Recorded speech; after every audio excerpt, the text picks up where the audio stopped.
वो संतुष्ट होकर बोला, जाओ मेरे बच्चों। उसका एक हाथ उस खुरदुरी कांटों भरी प्रोबोसिस को सहला रहा था जो अभी उसके पास पहुंची थी। पूरा शरीर एक विशाल स्नेक जैसा था, फर्क बस इतना कि उसका सिर एक डरावना मुंह था जिसमें घने नुकीले दांत भरे थे। वो मुंह अचानक चौड़ा खुला जैसे कोई दूसरी दुनिया का फ्लावर खिल रहा हो। उसके भीतर हिलते हुए पिस्टल्स थे जिनकी नोकें बेहद तेज थीं और वही एनर्जी स्टोन्स को जन्म देती थीं। इधर दुश्मन सूपिंग की लोकेशन तय कर चुका था, मगर सूपिंग और नर्चरिंग मास्टर एसोसिएशन अब भी चर्चा में डूबे थे, अंदाजा लगाने की कोशिश कर रहे थे। सूपिंग और ओल्ड बाय के अलावा बाकी सभी के चेहरों पर साफ पैनिक था। किसी ने घबराकर कहा, अगर ये सब सच है तो हमें क्या करना चाहिए? स्क्रीन पर लेजेंडरी लेवल वॉर पेट मास्टर्स को एक पल में मार देना और उनकी जगह खुद को रिप्लेस कर देना, ये किसी के बस की बात नहीं है। ओल्ड बाय ने पीछे मुड़कर शांत स्वर में आदेश दिया, सबसे पहले उन सभी वॉर पेट मास्टर्स को तुरंत बुलाओ जो क्रिस्टल के प्रकट होने के बाद से डेसोलेट एरिया के बाहर हैं। उन्हें यहाँ वापस लाकर आइसोलेट करो और उनकी आइडेंटिटी वेरीफाई करो। साथ ही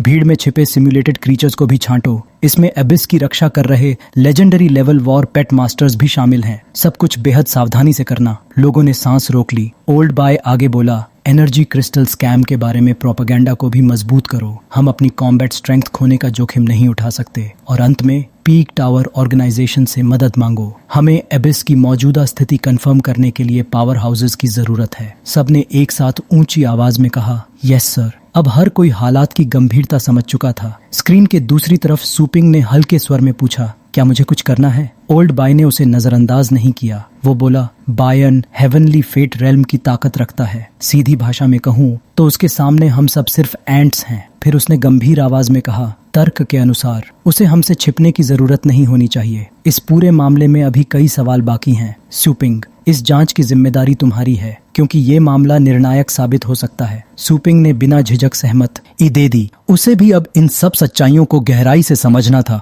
उसके जवाब से ओल्ड बाय संतुष्ट हुआ और मीटिंग समाप्त कर दी। वॉच स्क्रीन भी तुरंत बंद हो गई। सब लोग अपने अपने काम में लग गए। पास खड़ी अना, जो अब तक चुप थी, आखिर बोली, लगता है तुम लोग किसी बड़ी आपदा का सामना करने वाले हो। मेरी मदद चाहिए, सिर्फ 40 पॉइंट्स में। 4 किंग्स हो या 8 किंग्स, मैं सब साफ कर दूंगी। सूपिंग ने उसे बेरुखी से देखा और कहा, ख्वाब देखना बंद करो। अभी इस मामले में तुम्हारी जबरदस्ती की जरूरत नहीं है। मैं खुद रास्ता निकाल लूंगा। तुम बस मुझे हेवनली ट्रिब्यूलेशन और फ्लोटिंग गॉड स्प्रिंग तक ले चलना। एना ने हल्के से होंठ दबाए, ठंडी सांस छोड़ी, फिर नरम आवाज में बोली, ठीक है, तुम बॉस हो, मैं सुनूंगी। पुरानी बात याद करते हुए सूपिंग पहले होली लाइट बेस गया था जहां उसने सूलिंग और चुकुआंग को येंचिन पायोनियर टीम वॉर पेट को सौंपा था। अब उसने उनसे कॉल कनेक्ट किया, मन ही मन सोचते हुए, पता नहीं वे विल्डरनेस के किस इलाके में हैं। सब ठीक तो है ना? शायद कॉल करने में थोड़ी देर हो गई, मगर जैसे ही कनेक्शन बनने लगा उसका दिल धीरे धीरे हल्का होने लगा। सूपिंग ने देखा उसका डिसाइपल अपनी छोटी बहन के पास प्लेबॉय की तरह मुस्कुरा रहा था।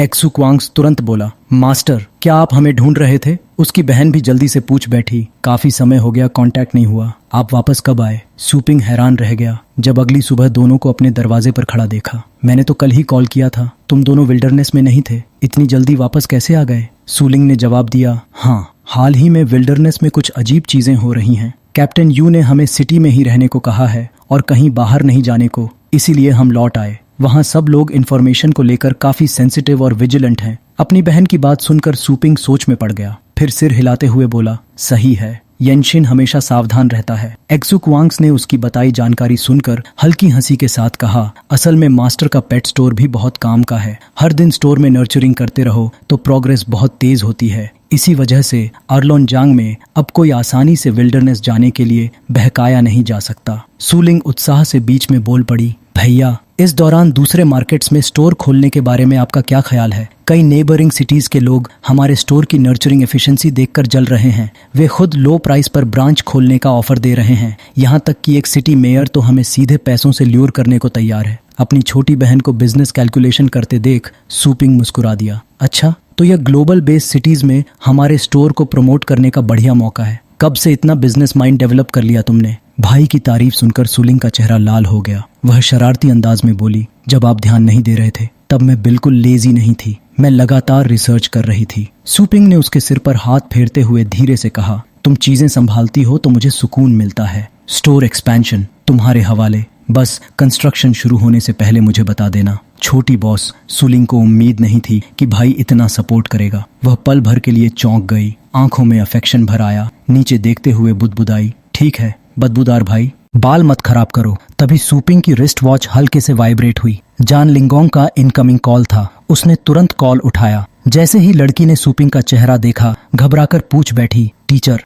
आपका मिशन डेंजरस था क्या? मैंने हर जगह ढूंढा, आप मिले ही नहीं। सूपिंग ने शांत स्वर में जवाब दिया, हाँ थोड़ा रिस्क था, लेकिन कुछ बड़ा नहीं हुआ। मैं अभी दूसरे बेस सिटी में हूँ, बताओ क्या बात है? जंग लिंगतोंग ने बिना समय गंवाए कहा, क्या आपको dragon blood segmented when technique याद है जिसे मैंने रीस्टार्ट किया था? सूपिंग बोला, वही टेक्निक जो ड्रैगन टाइप पेट्स की ब्लड लाइन मॉडिफाई करके स्ट्रेंथ बढ़ाती है। जंग लिंगतोंग की आवाज एक्साइटमेंट से भर गई। बिल्कुल सही, लेकिन उस समय मॉडिफिकेशन सीरम बहुत लिमिटेड था। सिर्फ 1000 में एक purple blood heavenly dragon blood line को मॉडिफाई कर पाता था। अब सीरम प्रोडक्शन की टेक्नोलॉजी में बड़ा ब्रेक थ्रू हो चुका है। ब्रेक थ्रू की खबर सुनते ही माहौल बदल गया। Dragon blood segmented when technique अब ड्रैगन टाइप पेट्स की ब्लड लाइन को 50% तक ट्रांसफॉर्म कर सकती थी। अनुमान था कि लेवल 9 से नीचे मॉडिफाइड पेट्स की कॉम्बैट स्ट्रेंथ लगभग 80% तक बढ़ जाएगी। इतनी बुरी खबरों के बीच यह सच में एक अच्छी खबर थी। सूपिंग अपनी खुशी छिपा नहीं पाया और बोला, एक्सीलेंट, मेरे पास एक पेट है जिसकी combat strength extreme 9th level तक पहुंच चुकी है। उसे अपग्रेड करना जरूरी है। तुम अभी कहाँ हो?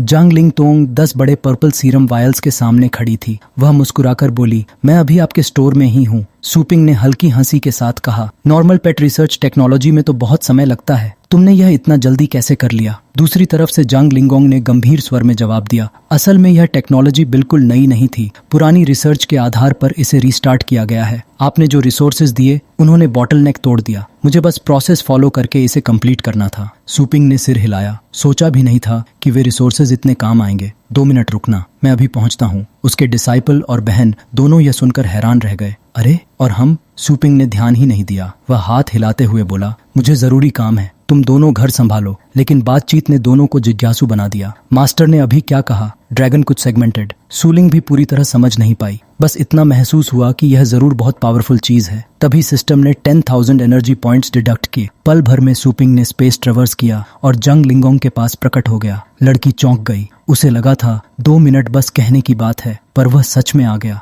इतनी स्पीड! सूपिंग ने उसे देखते ही पूछा, अगली कौन सी टेक्नोलॉजी रिस्टार्ट करने का सोच रही हो? मैं तुम्हारे लिए 10 रिसोर्सेज जुटा दूंगा। जंग लिंगोंग अचानक घबरा गई और हकलाते हुए बोली, अभी डायरेक्शन तय नहीं किया है। एक रास्ता है पर्पल ब्लड हेवनली ड्रैगन की ब्लड लाइन पर रिसर्च जारी रखना। शायद भविष्य में extinct ancient dragon purple blood heavenly dragon को रिवाइव भी किया जा सके। दूसरा रास्ता कॉन्ट्रैक्ट रिसर्च है, जिससे बाइंडिंग कॉन्ट्रैक्ट अनलॉक हो सकता है। वह समझाने लगी, बाइंडिंग कॉन्ट्रैक्ट का मतलब है साइनर की स्ट्रेंथ का एक हिस्सा पेट को वापस मिलेगा और पेट की स्ट्रेंथ का हिस्सा साइनर को। दोनों एक साथ स्ट्रांग होंगे। यह सुनकर सूपिंग चौंक गया। Strength return effect. मेरे ग्रेट येन हेवनली ड्रैगन हाउंड को ड्रैगन किंग्स इनहेरिटेंस के समय 3 सील्स मिले थे। हर सील टूटने पर उसकी रैंक और कॉम्बैट पावर बढ़ती है। अगर कॉन्ट्रैक्ट स्ट्रेंथ रिटर्न मिल जाए तो क्या मैं सीधे 10 स्टार्स की ऊंचाई तक नहीं पहुंच सकता? यह सोचकर सूपिंग के चेहरे पर दिन की सबसे खुश मुस्कान आ गई। उसने तुरंत कहा, अब हिचकिचाओ मत, तुम्हारी अगली टेक्नोलॉजी बाइंडिंग कॉन्ट्रैक्ट रिसर्च ही होगी। वह उस दिन का बेसब्री से इंतजार करने लगा जब यह पूरी होगी और वह खुद इसे आजमा सकेगा। इसी बीच सीन बदलता है। सूपिंग और ओल्ड बाय की टेंस डिस्कशन के बाद नर्चरिंग मास्टर एसोसिएशन के वाइस प्रेसिडेंट ने तेजी से कई टास्क शुरू कर दिए। सब लोग रेड बे के रैम्पेज से निपटने की तैयारी में जुट गए। पुरानी और साधारण सी बनी एक इमारत के अंदर गूंज रही थी एक बेहद सिंसियर अपॉलॉजी। यही वह जगह थी जहां अर्जेंट ऑर्डर्स के कारण 4 किंग्स बैरियर के 4 लेजेंडरी गार्डियंस को लाया गया था। जल्दबाजी में बस एक डस्टी रूम तैयार किया गया था जिसे लंबे समय से साफ नहीं किया गया था। कोनों में मकड़ी के जाले थे और उन जालों पर रेंगती मकड़ियां माहौल को और भारी बना रही थीं। लेकिन हालात ऐसे थे कि कोई और विकल्प नहीं था। कमांडर आगे बढ़ा और चारों लेजेंडरी सीनियर से झुककर माफी मांगते हुए बोला, आप लोग अबिस की रक्षा करते रहे और हम आपको इस तरह ट्रीट कर रहे हैं, यह सच में उचित नहीं है। उसका चेहरा और ज्यादा शर्मिंदा हो गया। उसने एक इलेक्ट्रॉनिक बॉक्स निकाला जिसमें 2 बड़े ग्लोइंग होल्स बने थे और समझाते हुए कहा, यह टेम्पररी हैंडकफ है जो क्रिस्टल एनर्जी को सील करता है। इसके अलावा कोई एडवर्स इफेक्ट नहीं होगा। जांच पूरी होते ही इसे तुरंत हटा दिया जाएगा। वह जानता था कि वह शक्तिशाली लोगों को ऑफेंड कर रहा है, इसलिए वह और उसके साथी बेहद जेंटल जटिल तरीके से पेश आए, बार बार अपॉलॉजी करते हुए अपनी झिझक दिखा रहे थे। 4 लेजेंडरी फिगर्स में से कुछ के चेहरे पर नापसंदगी थी, कुछ ने समझदारी भरी मुस्कान दी, लेकिन कुल मिलाकर सबने जांच में सहयोग करते हुए अपने हाथ आगे बढ़ा दिए। सबने राहत की सांस ली। आपके कोऑपरेशन के लिए सिंसियरली धन्यवाद। लेकिन अगले ही पल किसी ने भी जो हुआ उसकी कल्पना नहीं की थी। जैसे ही हैंडकफ्स लगे, आखिरी व्यक्ति के शरीर से अचानक डेविलिश फेस वाला रेड मॉन्स्टर बाहर निकल आया। उसकी असली फेरोसिटी अब सामने थी। वह बिजली की तरह झपटा और सबसे नजदीकी वॉर पेट मास्टर को काटकर मार डाला। उन शार्प फैंग्स को बस एक बाइट चाहिए था और शरीर का नामो निशान मिट जाता, सिर्फ बेल्ट बचती। पलक झपकते ही चारों लेजेंडरी फिगर्स बायन में बदल गए। जिन लोगों ने अभी उन्हें हैंडकफ किया था वही अब उनका शिकार बन गए। डस्टी रूम में अचानक मिजरेबल स्क्रीम्स गूंजने लगीं। लोग भागने लगे। कोई सलाखों के पीछे से यह खौफनाक दृश्य देख रहा था। प्रतिरोध के दौरान किसी ने दीवार का एक हिस्सा उड़ा दिया और तभी सबने साफ देखा, लाल टेंटिकल्स हवा में लहराते हुए बाकी बचे शिकार को ढूंढ रहे थे। आखिर एक आखिरी व्यक्ति पकड़ा गया। उसकी गर्दन ऐसे जकड़ ली जैसे कोई जायंट पाइथन अपने शिकार को दबोच लेता है। उसे समझ आ गया कि बचना नामुमकिन है। हेल्प की पुकार अब रिक्वेस्ट में बदल गई। जल्दी हेडक्वार्टर्स को कॉल करो। लेकिन वाक्य पूरा होने से पहले ही उसकी लाइफ धीरे धीरे खत्म होने लगी। टेंटिकल्स 10 घूमती हुई लाइंस में बदल गए। उसके शरीर में घुसते हुए एक ब्लू क्रिस्टल स्टोन बाहर धकेल दिया। उसकी आवाज धीमी होती गई और फिर पूरी तरह खामोश हो गई। पायनियर्स के चेहरे पीले पड़ गए। डैम इट, तो नर्चरिंग मास्टर एसोसिएशन सच कह रही थी। मैंने सोचा था यह बस गवर्नमेंट का बहाना है स्पेशल रिफ्ट को अपने कब्जे में लेने का, लेकिन यह सच निकला। बाहर के उन डैम लोगों पर भरोसा करना नामुमकिन देख उसने अपनी बची हुई आखिरी ताकत से वॉच दबाया। इंफॉर्मेशन ट्रांसमिट करने की कोशिश की, लेकिन सिग्नल फेल हो गया। उसका कमजोर शरीर, जिसकी लाइफ फोर्स पूरी तरह निचुड़ चुकी थी, कुछ ही सेकंड में 80 साल के बूढ़े की तरह बूढ़ा दिखने लगा। और फिर सूखी झुर्रियों भरी स्किन ऐसे मुड़ गई जैसे कोई सूखा पेड़ का तना हो। तभी शार्प टिप वाला रेड प्रोबोसिस उसके शरीर से बाहर निकला। एक हेल्थी एडल्ट मैन अब बस झुर्रीदार स्किन का ढेर बन चुका था। जिस क्रिस्टल स्टोन को थामने वाला कोई नहीं बचा, वह खनक की आवाज के साथ जमीन पर गिरा। यह सब पायनियर टीम के 10 सदस्यों की बिविल्डर्ड आंखों के सामने हुआ। किसी वक्त आयरन बार्स ऊपर खींच लिए गए थे। सब ब्लैंक नजरों से उस ओर को देख रहे थे जिसे पाने के लिए उन्होंने जान जोखिम में डाली थी। और अब समझ आ रहा था यह ह्यूमन लाइव्स के बदले बना है। भागने का अभी भी मौका था। कमजोर दिल वाले एक दूसरे को पुकारते हुए भागने लगे। इस वक्त कौन उस और को उठाना चाहेगा? यही तो वह क्रिस्टल था जिससे नर्चरिंग मास्टर एसोसिएशन पायनियर्स को दूर रहने की चेतावनी दे रही थी। समूह भाग गया, सिवाय 2 लीडर्स के जो सबसे आगे खड़े थे। वहां मत खड़े रहो, भागो। सफेद बालों वाले आदमी का दोस्त झुककर उसे खींचने लगा। उसे लगा उसका दोस्त डर से जम गया है, लेकिन वह बस हल्की हमिंग करता रहा, जाने से इनकार करते हुए डरा हुआ। हाँ, ओहरे से निकलती अजीब रोशनी उसे डराती थी, लेकिन उसी से निकलती एनर्जी उसकी जिज्ञासा को और भड़का रही थी। उसका हाथ बहुत करीब पहुंचा। आधा छूना चाहता था, आधा डर रहा था। दोस्त ने समय खत्म होते देख कहा, चलो भागो, मॉन्स्टर्स आ रहे हैं। पीछे मुड़ा और जो देखा उससे उसकी सांस रुक गई। उसका दोस्त और उठा चुका था और सीधे मुंह में डालकर निगल गया। जब उसने देखा था कि यह स्टोन कैसे बना, क्या फिर भी उसे लगा यह कोई न्यूट्रिशियस फैटी पर्ल चीज है। दोस्त भागकर आया और उसका हाथ पकड़ लिया। क्या तुम पागल हो? ह्यूमन लाइव्स से बना है। सफेद बालों वाले आदमी ने हर शब्द सुना, लेकिन खाना नहीं रोका। उसका दूसरा हाथ भी स्टोन के टुकड़े मुंह में ठूंसने लगा, जैसे एक भी कण बर्बाद न हो। नहीं, इतना अच्छा मौका मैं किसी को नहीं दूंगा। उसने दोस्त का हाथ झटक दिया। चुप रहो, तुम कोई रूकी पायनियर नहीं हो जिसने मौत न देखी हो। ह्यूमन लाइव्स का क्या, हमने शुरू से कहा था पायनियर जोन में अपनी जान जोखिम में डालकर वॉर के लिए आए हैं। दोस्त को अनदेखा करते हुए उसे महसूस हुआ उसकी शक्ति शरीर में उफनते सैलाब की तरह दौड़ रही है। कई गुना बढ़ी ताकत। उसके लिम्स और ब्लड वेसल्स खुशी से उसे सोख रहे थे। अचानक मसल साइज बढ़ने से उसके कपड़े फट गए। वह पागलों की तरह हंस पड़ा। यकीन नहीं हो रहा था, यह मेरी पावर है। क्या दुनिया में इससे ज्यादा असरदार कुछ हो सकता है? वह दोस्त को दिखाना चाहता था कि वह भी स्टोन खाए और अपनी किस्मत बदले, लेकिन अगले ही पल उसकी आंखों के सामने दोस्त की टांग मॉन्स्टर ने मरोड़कर कुचल दी। सारी हड्डियां टूट गईं। खून के तालाब में बैठा दोस्त अपनी सोल को शरीर से जाते महसूस कर रहा था। बायन की चमकती नुकीली नोक उसकी गर्दन पर पहुंच चुकी थी और उसके सवाल का जवाब बन गई। युएन सही था। उसके सामने खड़ा था एक विशाल पूरा लाल मॉन्स्टर, सिर से पांव तक लाल। कई लंबी लटकती उंगलियां टेंटिकल्स की तरह लहरा रही थीं, जो और को सोख रही थीं। वह मॉन्स्टर एओ को मजाकिया नजरों से देखते हुए बोला, तुम्हारी लेजेंड्स के अनुसार बुधा ने खुद को टाइगर को खिलाने के लिए सैक्रिफाइस किया था। क्या यह वही नहीं है? बेनेवोलेंस को खोजते हुए बेनेवोलेंस पा लेना। एक तरफ वह हाउस के फ्रेंड के शरीर से क्रिस्टल निकाल रहा था और दूसरी तरफ उसकी ओर देखते हुए समझा रहा था, कुछ वैल्यूबल चाहिए तो तुम्हें एक वैल्यूबल फ्रेंड के बदले ट्रेड करना पड़ेगा। सही कहा ना? डर से कांप उठा। उसे लगा दोस्त के बाद अगला नंबर उसका होगा, लेकिन अचानक बायर्न का टेंटेकल उसके दोस्त के शरीर से निकला और उठाकर उसके हाथ में रख देता है। पूरी तरह लाल वह मॉन्स्टर, जिसका पेट ड्रोन से भी बड़ा था, मीठी हंसी के साथ बोला, तुम सच में इडियट हो। अगर तुम्हारा एटीट्यूड अच्छा है तो मैं तुम्हें क्यों खाऊंगा? हो सकता है तुम्हें रिवॉर्ड भी मिल जाए। पहला गिफ्ट, यह क्रिस्टल स्टोन ग्रीटिंग के तौर पर। चारों लेजेंडरी फिगर्स के मारे जाने और रिप्लेस होने की खबर तेजी से नर्चरिंग मास्टर एसोसिएशन तक पहुंच गई। आइस माउंटेन रीजन में यह संगठन का अगला डेस्टिनेशन बन गया। कोई नहीं जानता था इतनी दूर और वीरान जगह पर वे किसे या क्या खोजने आए हैं। हेलीकॉप्टर पहाड़ के तल पर उतरा। एंटी कोल्ड गियर पहने लोग नीचे उतरे और चलने लगे। एक ने बड़बड़ाते हुए कहा, हमें पीक टावर माउंटेन के फुट पर क्यों उतारा? क्या हमें टॉप पर नहीं जाना था? हम पैदल ऊपर जाएंगे, स्नो स्टॉर्म हो या कुछ भी। सिंसेरिटी दिखाने के लिए ऐसा करना पड़ेगा। धुंध से ढकी बिना धूप वाली पीक की ओर देखते हुए उसने समझाया, यह पीक टावर की रिक्वायरमेंट है। जो भी ऑडियंस चाहता है उसे स्नो स्टॉर्म में चिल्लाते हुए पहाड़ चढ़ना पड़ता है। साथी ने पूछा,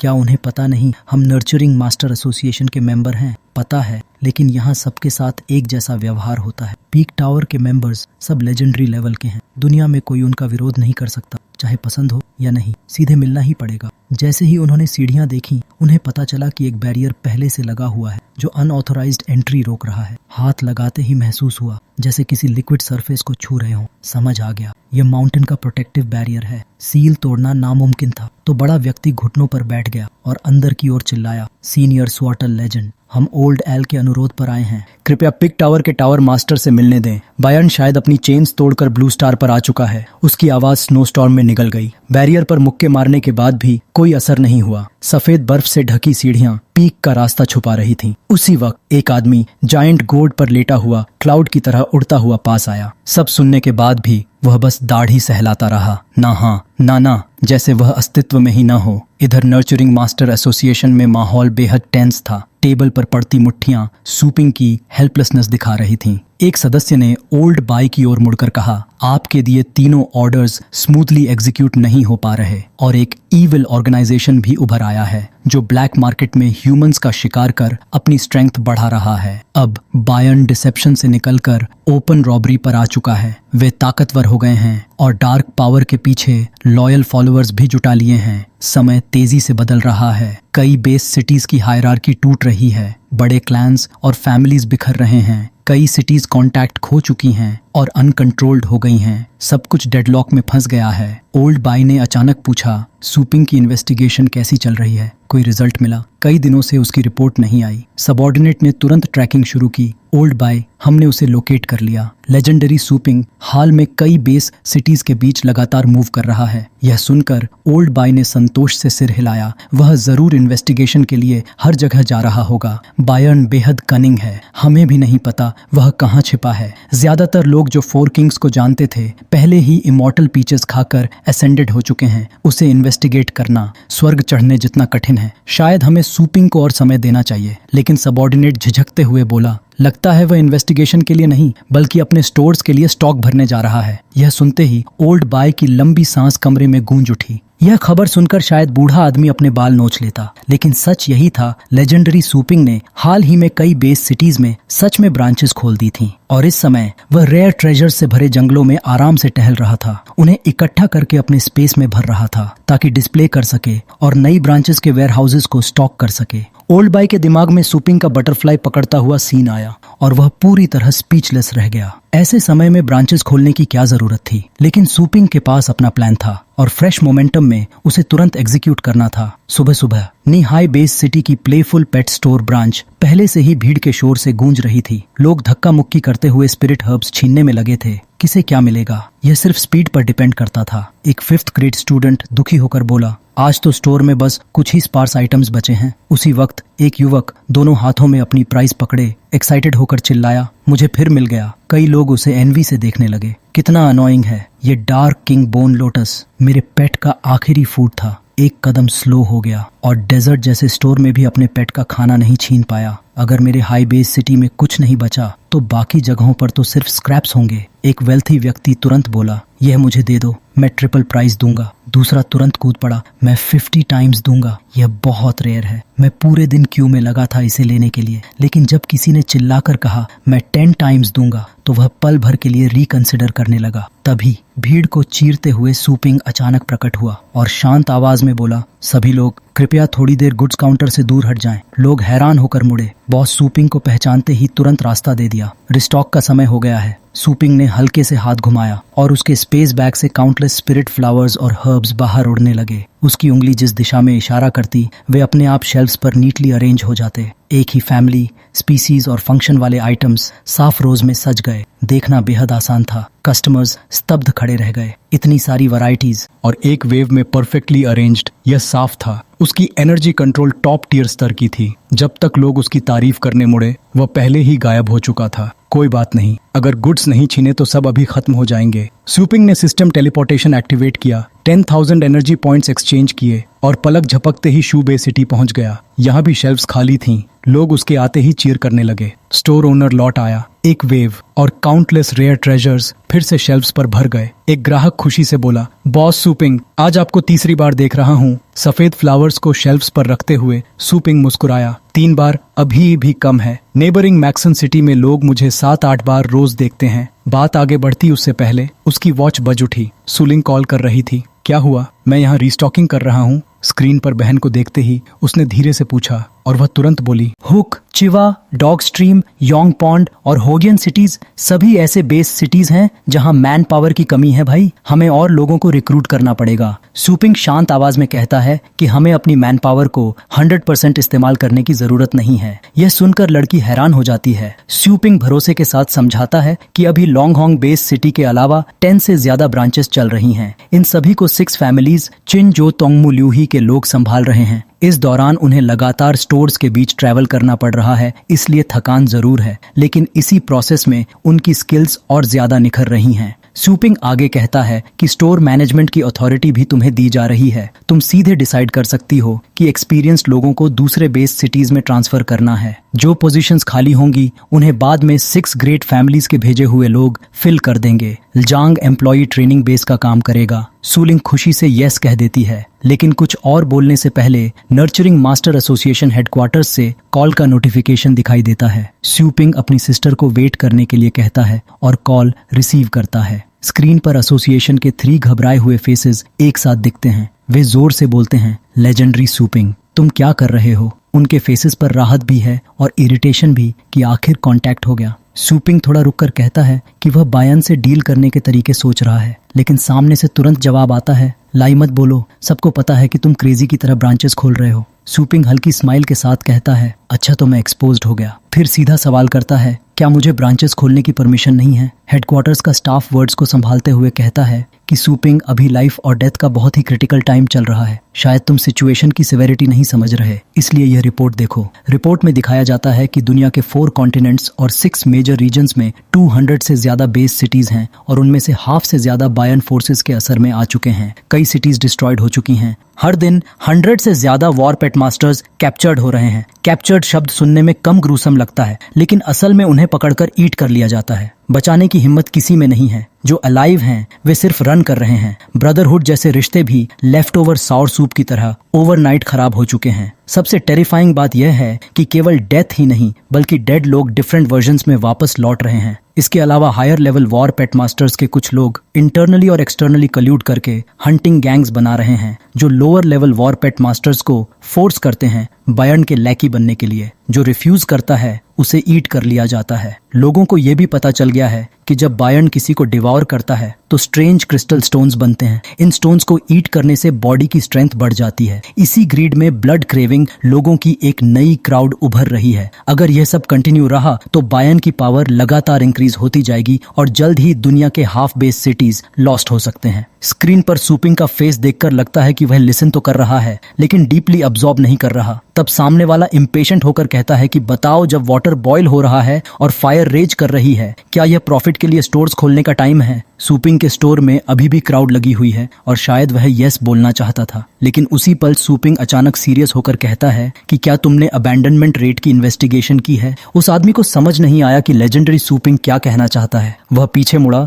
तो ओल्ड बॉल की चमकती आंखों ने ही जवाब दे दिया, बेस सिटीज में मौजूद पायनियर्स की संख्या की इन्वेस्टिगेशन करो और उसे डेड तथा मिसिंग पायनियर्स की संख्या से कंपेयर करो। स्टाफ ने तुरंत यस सर कहा और बहुत ही जल्दी एक बार चार्ट स्क्रीन पर दिखाई देने लगा। रिपोर्ट में बताया गया कि 13 बेस सिटीज में अबैंडनमेंट रेट लो है और उनमें से 12 एशियन रीजन्स में है। सिचुएशन बेहद टेंस थी। ओल्ड बॉल तुरंत बोला कि रिमेनिंग सिटी होली लाइट ही है ना। अगर मेरा गैस सही है तो इन बेस सिटीज की कॉमन बात यह है कि इन सभी जगह सूपिंग पेट स्टोर मौजूद है। रिप्लाई देते हुए स्टाफ ने गहरी सांस ली और कहा कि आप बिल्कुल सही हैं सर, ये अनबिलीवेबल है। ये पेट स्टोर्स और पेट मास्टर्स के लिए शेल्टर की तरह काम कर रहे हैं, लेकिन लेजेंडरी सूपिंग आप नियरली 100 स्मॉल और बिग स्टोर्स को ऐसे मैनेज कैसे कर लेते हैं। तभी अचानक स्क्रीन पर सूलिंग दिखाई दी। वह स्ट्रेच करते हुए खुशी से मुस्कुरा रही थी, जैसे किसी ने उसका नाम लिया हो। लड़की अब काफी ग्रोन अप लग रही थी। स्टोर मैनेजर सूट में वह बहुत प्रोफेशनल दिख रही थी। उसने कॉन्फिडेंटली अपना इंट्रोडक्शन दिया कि मैं प्लेफुल पेट स्टोर की मैनेजिंग डायरेक्टर हूँ। सामने वाला तुरंत पूछ बैठा कि स्टोर मैनेजिंग डायरेक्टर, आप हमारी चैट चैनल कैसे देख पा रही हैं? सूपिंग ने अपनी स्क्रीन के पास सूलिंग की हल्की ब्लरी इमेज की ओर इशारा करते हुए समझाया कि हम दोनों पहले बात कर रहे थे, इसलिए मैंने उसे भी कनेक्ट कर लिया। वैसे शेल्टर आइडिया भी इसी ने सजेस्ट किया था। मैनेजमेंट के बीच तुरंत हल्की फुसफुसाहट शुरू हो गई। इतने सारे स्टोर्स और उन्हें मैनेज कर रही है एक फीमेल स्टूडेंट। सेम सरनेम सूल है और सुना है लेजेंडरी सूपिंग की एक यंगर सिस्टर भी है। क्या यह वही है? धीरे धीरे विस्पर्स एडमिरेशन में बदल गए। सच में यंग और टैलेंटेड होने का उदाहरण है। यंगर सिस्टर भी कम टैलेंट नहीं है। वापस टॉपिक पर आते हुए सूपिंग बोला कि अभी आपने कहा हाफ बेस सिटीज केओस में है। केओस का मतलब है कि हर कोई बायन के सामने सबमिट नहीं हुआ है। तो क्यों ना हम पहले एंटी बायन एलिमेंट्स को रेस्क्यू करें और उन्हें शेल्टर्स के अंदर अरेंज कर दें जो मेरे स्टोर्स के इन्फ्लुएंस से बने हैं। इसके बाद सूपिंग ने 2 उंगलियां उठाकर समझाया कि जिन्होंने बायन ज्वाइन किया है उन्हें 2 ऑप्शंस दिए जाएं, या तो वे वापस मुड़कर अपने वीकर कॉमरेड्स को डिवाउर करें या फिर सरेंडर कर दें, इससे पहले कि उनके ही कॉमरेड्स उन्हें ईट कर जाएं। वे जो भी चॉइस चुने, इससे बायर्न की साइड के लोगों की संख्या कम होती जाएगी। उस समय हमें बस धीरे धीरे बेस सिटीज को रीटेक करना होगा और ऑर्डर फिर से एस्टैब्लिश हो जाएगा। ओल्ड बॉल ने जवाब दिया कि मेथड अच्छा है, लेकिन करंट कॉन्टेक्स्ट में रियलिस्टिक नहीं लगता। हमने पहले ही कई एक्सपर्ट्स खो दिए हैं और बायर्न साइड से रीइंफोर्समेंट्स भी आ रही हैं। साथ ही हमें पीक टावर का सपोर्ट भी नहीं मिल रहा। अगर बायर्न फोर्सेस ने सीधे 13 शेल्टर्स पर अटैक कर दिया तो हम ज्यादा देर तक होल्ड नहीं कर पाएंगे। सूपिंग ने फिर पूछा कि यह पीक टावर क्या है? मैंने ओल्ड मैन को पहले भी इसका जिक्र करते सुना है। क्या यह बायर्न के बराबर की पावर रखता है? ओल्ड बॉल ने पेशेंटली समझाया कि पीक टावर एक ऑर्गेनाइजेशन है जिसमें 10 से ज्यादा लेजेंडरी लेवल वॉर पेट मास्टर्स हैं। ब्लू स्टार पर यह सबसे पावरफुल ऑर्गेनाइजेशन माना जाता है और इसकी एग्जिस्टेंस के बारे में बहुत कम लोग जानते हैं। अगर पीक टावर हेल्प करने के लिए तैयार हो जाए तो उनके पास इतनी पावर है कि वे बायर्न को भी डिफीट कर सकते हैं। यह सुनकर सूपिंग थोड़ा सरप्राइज्ड हो गया। 10 से ज्यादा लेजेंडरी लेवल्स और ब्लू स्टार पर 4 कॉन्टिनेंट्स तथा 6 मेजर रीजन्स फैले हुए हैं। क्या हर कॉन्टिनेंट में सिर्फ 2 या 3 लेजेंडरी लेवल्स ही नहीं होते? फिर अचानक इतने सारे लेजेंडरी लेवल्स कहां से आ गए? सूलिंग भी हैरान होकर बोली